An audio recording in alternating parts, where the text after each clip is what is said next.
70-80 के दशक की सबसे खूबसूरत और ग्लैमरस एक्ट्रेस समझी जाने वाली परवीन बाबी के लाखों चाहने वाले थे। वो पहली बॉलीवुड स्टार थीं जिन्हें इंटरनेशनल टाइम मैगजीन के कवर पेज पर जगह मिली। लेकिन सवाल ये बनता है कि अमर अकबर एंथनी, शान, नमक हलाल और कालिया जैसी दर्जनों बेहतरीन फिल्में देने वाली परवीन की आखिर इतनी दर्दनाक मौत कैसे हुई?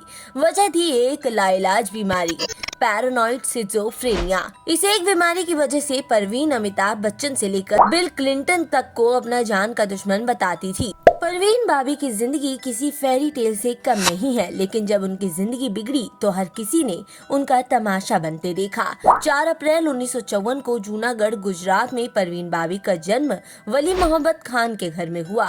ये पश्तून के बाबी ट्राइब से थे, जो जूनागढ़ के नवाबों के खानदान से ताल्लुक रखते थे। परवीन का जन्म उनके पेरेंट्स की शादी के 14 साल बाद हुआ था। महज 5 साल की उम्र में उनके पिता का निधन हो गया। अहमदाबाद से पढ़ाई पूरी करने के बाद परवीन ने मॉडलिंग शुरू की। दरअसल कॉलेज के दिनों से ही परवीन काफी बोल्ड थी और इसी दौरान जब वो एक दिन सिगरेट पी रही थी तो उन्हें फिल्म मेकर BR इशारा ने देख लिया और वहीं से परवीन के हीरोइन बनने की कहानी शुरू हो गई। साल 1983 में परवीन एक फिल्म की शूटिंग करते हुए अचानक ही सेट से गायब हो जाती हैं। ना उन्होंने किसी को जानकारी दी और ना ही किसी को कोई खबर दी। इस दौरान खबरें उड़ने की परवीन पर अंडरवर्ल्ड के लोगों की नजर थी, जिन्होंने उन्हें गायब कर दिया। एक्ट्रेस की कई फिल्में उनकी मौजूदगी के बिना ही रिलीज हुई, लेकिन 6 साल बाद परवीन मुंबई वापस लौटी और उन्होंने सफाई दी कि इस दौरान उन्होंने अध्यात्म का रास्ता अपना लिया था। 1979 में परवीन बाबी मुंबई आ गईं और इसी बीच खबरें सामने आई कि परवीन को पैरानॉइड सिजोफ्रेनिया नाम की बीमारी है, लेकिन हर बार पूछे जाने पर वो इससे मना करती। परवीन ने बीमारी के जवाब में कहा कि इंडस्ट्री के लोग उन्हें जानबूझकर पागल करार दे रहे हैं। परवीन के अजीबोगरीब बयानों के चलते फिल्म इंडस्ट्री के लोग, उनके दोस्त उनसे दूरी बनाने लगे। लेकिन परवीन बाबी के अजीबोगरीब बयान रुकने का नाम नहीं लेते थे। साल 1979 में एक फिल्म मैगजीन को दिए गए इंटरव्यू में परवीन ने दावा किया था कि Amitabh Bachchan super international gangster हैं और वो उनकी जान के पीछे पड़े हैं। परवीन का तो ये भी कहना था कि उन्होंने गुंडों से उन्हें किडनैप करवाया और एक आइलैंड में रखा, जहां उन्होंने उनकी सर्जरी तक कर दी। इतना ही नहीं, परवीन ने bill Clinton, Prince Charles, US government, BJP government, Amitabh Bachchan समेत कई नामी लोगों के खिलाफ केस भी दायर किया था। परवीन का दावा था कि ये लोग उनकी जान के पीछे पड़े हैं। हालांकि कोर्ट ने सबूतों की कमी के चलते इस केस को बंद कर दिया। यही कारण था कि इंडस्ट्री के लोग परवीन बाबी से दिन पर दिन दूर होते चले गए, लेकिन ऐसा नहीं था कि उनकी जिंदगी में किसी का नाम न आया हो। परवीन बाबी का इंडस्ट्री में पहला अफेयर डैनी डेंजोंगपा से रहा। दोनों का रिश्ता 4 साल तक चला। परवीन कबीर बेदी के साथ भी रिलेशनशिप में रही, लेकिन ये रिश्ता ज्यादा दिनों तक टिक नहीं पाया। कबीर बेदी से ब्रेकअप के बाद परवीन की मुलाकात महेश भट्ट से हुई, जो पहले से ही शादीशुदा थे।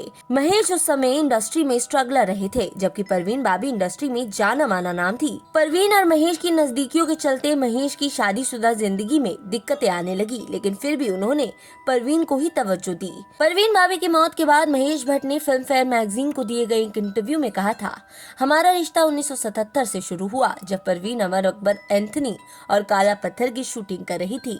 हम साथ रहने लगे थे, लेकिन एक दिन अचानक बुरी कहानी शुरू हुई। 1979 की शाम मैं उसके घर पहुंचा तो मैंने देखा कि उनकी बुजुर्ग माँ जमाल बाबी कॉरिडोर में सहमी खड़ी हैं। उन्होंने फुसफुसाकर कहा, देखो परवीन को क्या हुआ।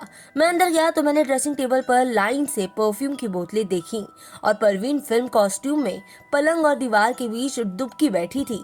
वो कांप रही थी और उसके हाथ में एक चाकू था। मैंने उससे पूछा कि क्या कर रही हो, तो उसने शांत करवाते हुए धीमी आवाज में कहा, बात मत करो, इस कमरे में जासूसी करने वाले लोगों ने डिवाइस लगा दिए हैं। वो मुझे मारने की कोशिश कर रहे हैं।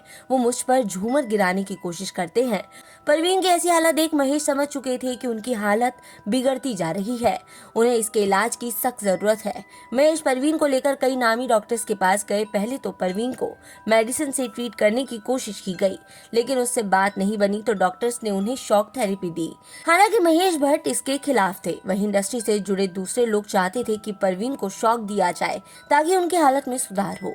महेश ने फिल्म फेयर को दिए गए एक इंटरव्यू में कहा था कि परवीन की हालत बिगड़ती जा रही थी। कभी वो कहती थी कि एयर कंडीशनर में इलेक्ट्रिक चिप है जिससे उन्हें पूरा एयर कंडीशन खोलकर दिखाया जाता, तो कभी वो चलती कार से उतरने की कोशिश करने लगती। महेश भट्ट जब परवीन के साथ रिलेशनशिप में थे तब उनके कई दोस्तों ने उन्हें सलाह दी कि परवीन को फिल्म इंडस्ट्री और स्टारडम के लोगों से दूर ले जाना चाहिए। इसलिए महेश भट्ट ने 1979 में परवीन को बॉम्बे से बैंगलोर शिफ्ट किया। बैंगलोर जाने के बाद डॉक्टर ने उन्हें सलाह दी कि उनकी वजह से परवीन की हालत ठीक नहीं हो पा रही, लिहाजा महेश भट्ट ने भी परवीन को छोड़ दिया और वो अपनी पहली पत्नी के पास लौट गए। हालांकि इसके बावजूद महेश भट्ट लगातार परवीन और उनके डॉक्टर्स के संपर्क में रहे और उनके इलाज में मदद करते रहे। महेश भट्ट ने भी जब परवीन बाबी को छोड़ दिया तो उनकी जिंदगी एकदम अकेली हो गई। परवीन को लोगों ने सिरफिरा समझना शुरू कर दिया था और उनसे दूरियां बना ली थी। परवीन अपने मुंबई स्थित पेंट हाउस में अकेले रहने लगी और उन्होंने लोगों से मिलना जुलना भी बंद कर दिया। लेकिन फिर आया वो काला दिन जब परवीन ने आखिरी सांस ली। कमरा पूरी तरह बेतरतीब था। बिस्तर के पास एक व्हील चेयर पड़ी थी। परवीन बाबी की मौत उनकी लाश मिलने के 72 घंटे पहले ही हो चुकी थी। ना कोई रिश्तेदार था, ना दोस्त, ना कोई खबर लेने वाला। परवीन बाबी के शव को पोस्टमार्टम के लिए मुंबई के कूपर अस्पताल ले जाया गया। रिपोर्ट में उनके शरीर में खाने का एक कतरा नहीं मिला। परवीन बाबी कई दिनों से भूखी थी, लेकिन उनके शरीर में शराब की मात्रा मिली। रिपोर्ट्स की माने तो परवीन ने मरने से पहले 3 से 4 दिनों तक कुछ नहीं खाया था।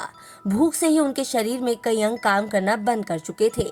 परवीन के शरीर में सबसे ज्यादा सड़न उनके पैरों में थी। पैर सड़ने के कारण परवीन बाबी शायद चल नहीं पाती थी। यही कारण था कि उनके बिस्तर के पास व्हील चेयर मिली।